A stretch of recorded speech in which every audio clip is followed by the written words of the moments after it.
फैज़गंज जे ॻोठ डूठी जे रवासी नौजवान रिज़वान शर खे पंजाब जे रहीम यार खान पुलिस मुबैना मुक़ाबले में मारण जी दावा कई आहे, जॾहिं त वारसनि पारां रिज़वान शर खे घर भातियुनि समेत पंजाब ॾांहुं वेंदड़ रेल मां गिरफ़्तार करण जूं वीडियोज़ सोशल मीडिया ते वायरल थी वियूं आहिनि, जंहिं में रहीम यार खान पुलिस खेसि ज़िंदा हालत में गिरफ़्तार करे रही आहे। वारसनि जो चवणु आहे त रिज़वान शर जंग खां माज़ूर हुयो ऐं पिणु बीमार हुयो, जंहिंखे ओकाड़ा पंजाब इलाज लाइ नियो पियो वियो त पुलिस ज़ोरी गिरफ़्तार कयो ऐं बाद में मुक़ाबलो ॾेखारे क़त्ल कयो वियो आहे। वाज़ेह रहे त नौजवान रिज़वान शर ॻोठ लूठी जो रवासी आहे, जॾहिं त कोटरालू पुलिस मूजिब ज़िले खैरपुर ऐं नौशरो फेरोज़ समेत मुख़्तलिफ़ थाणनि ते संदनि मथां 30 खां मथे केस दाख़िल आहिनि ऐं केस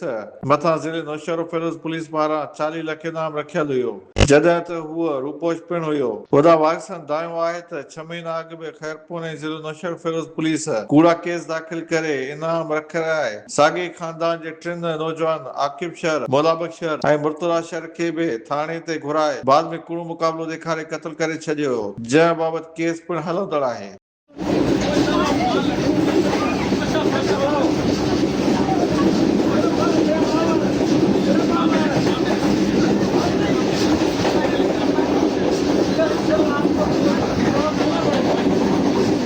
अभी देखो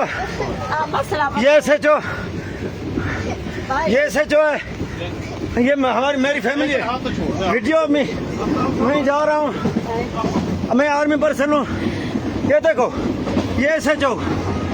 ये बदमाशी करके, अफ्ताब नाम है इसका, ये बदमाशी करके